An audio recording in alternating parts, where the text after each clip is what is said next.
Assalamualaikum warahmatullahi wabarakatuh. Nama saya Fitra Kayata dengan NIM 443230147. Saya akan memaparkan eh, advertising campaign proposal PT Aqua dengan Golden Mississippi Tbk. Kita masuk ke poin pertama, yaitu analisis situasi. Situasi terkininya, perubahan gaya hidup urban menjadikan masyarakat lebih sibuk hingga lupakan kebutuhan dasar seperti hidrasi atau air putih. Nah, tren hidup sehat meningkat, tetapi masih banyak yang belum memahami pentingnya waktu tepat untuk minum air. Nah, di sini aku memperkuat kembali dengan kebiasaan minum air sebelum beraktivitas untuk mengasosiasikan diri sebagai langkah pertama sebelum keputusan-keputusan penting. Penetrasi brand tinggi, tapi keterlibatan emosional konsumen menurun di tengah banyaknya iklan kompetitor. Masalah utamanya, kurangnya diferensiasi emosional di benak Gen Z dan milenial. Aku masih dianggap sebagai air biasa yang fungsional, bukan brand yang memiliki hubungan personal. Rendahnya kedisiplinan juga eh, rendahnya kedisiplinan bagi konsumen dalam minum air secara sadar. Sebagian besar bukan hanya minum saat haus, bukan sebagai kebiasaan sehat sehari-hari. Tantangan mempertahankan posisi pasar di tengah kompetitor yang lebih agresif dengan harga yang lebih murah dan pesan emosional yang lebih modern, lebih sampai kepada konsumen. Selain itu, ancaman dari gerakan anti plastik dan gaya hidup zero waste yang menekan persepsi terhadap produk AMDK dalam botol plastik.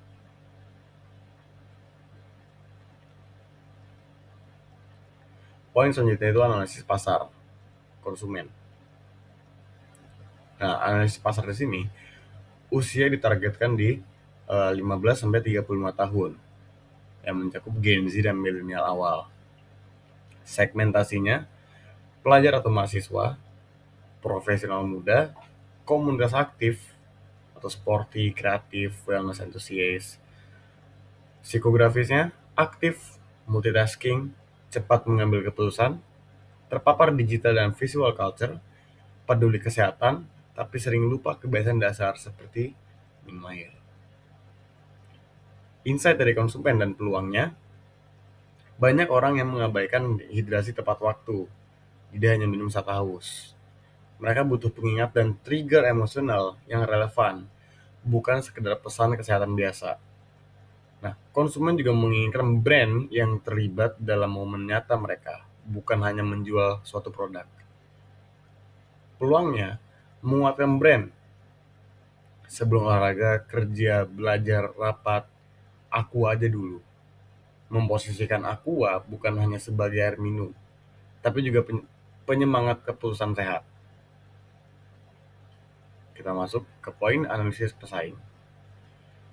Di sini ada komputer primer, adalah mineral dari PT Mayora Indah Tbk. Kelebihannya, punya nilai diferensiasi kuat, air mineral dengan rasa, harganya lebih murah dari Aqua, iklan TV dan digital agresif, dukungannya luas ya, dari PT Mayora Group.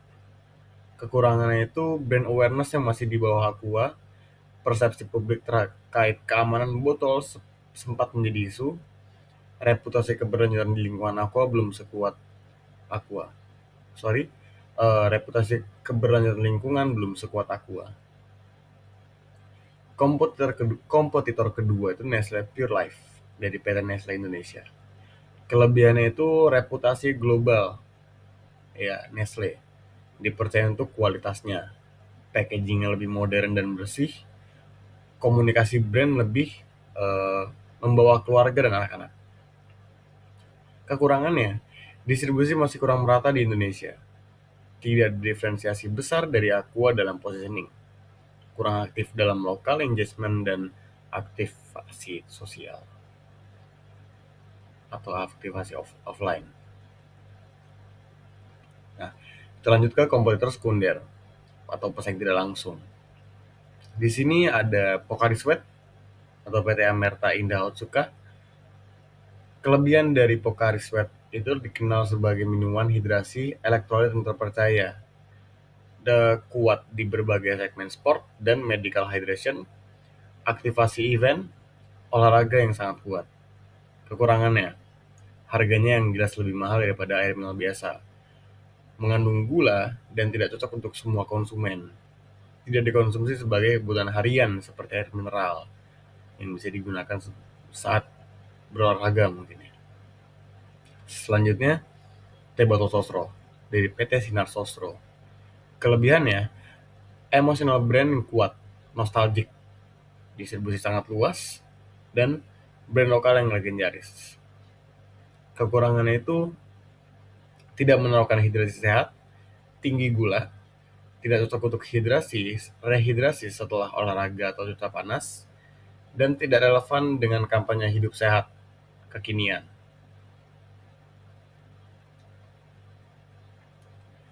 Nah, ini juga masuk ke komputer sekundernya, air refill atau isi ulang galon.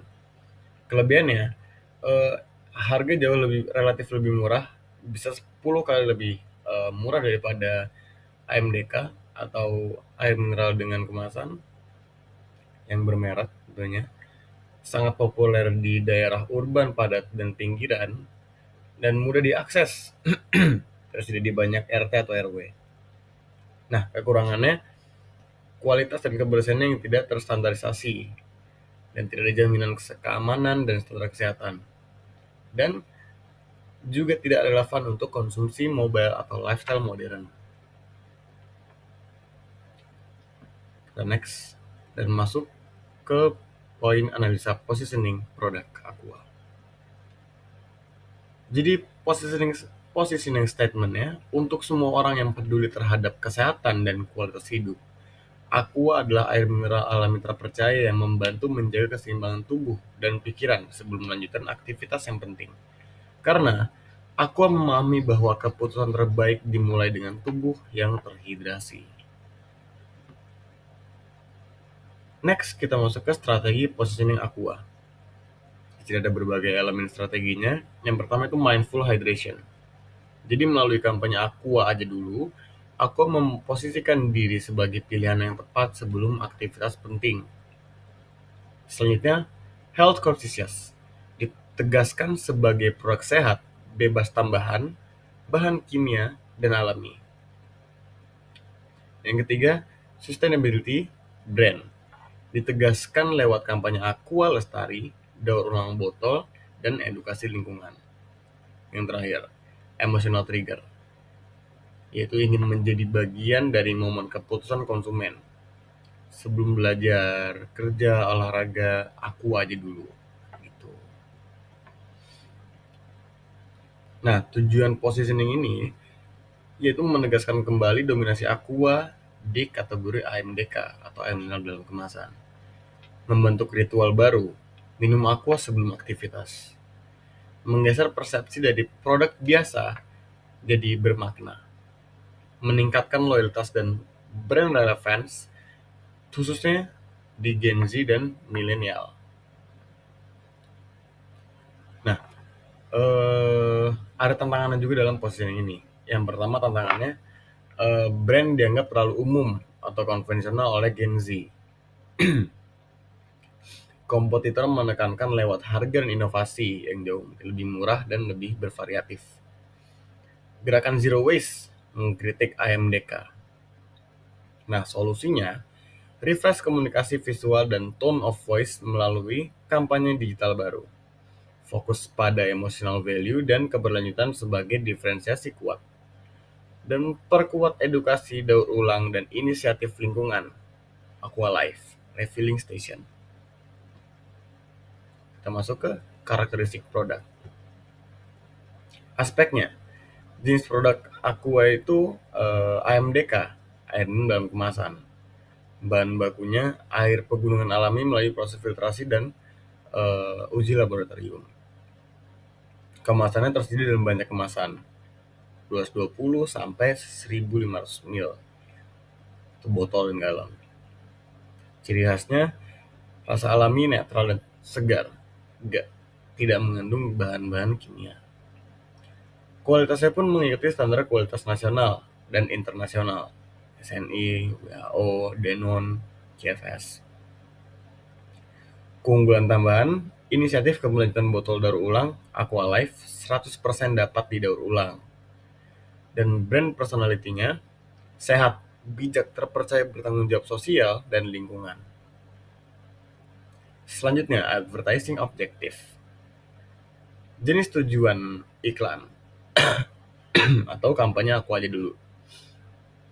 Yang pertama itu informatif, karena mereka memberikan pemahaman bahwa hidrasi seharusnya dilakukan sebelum aktivitas, bukan setelah mengedukasi.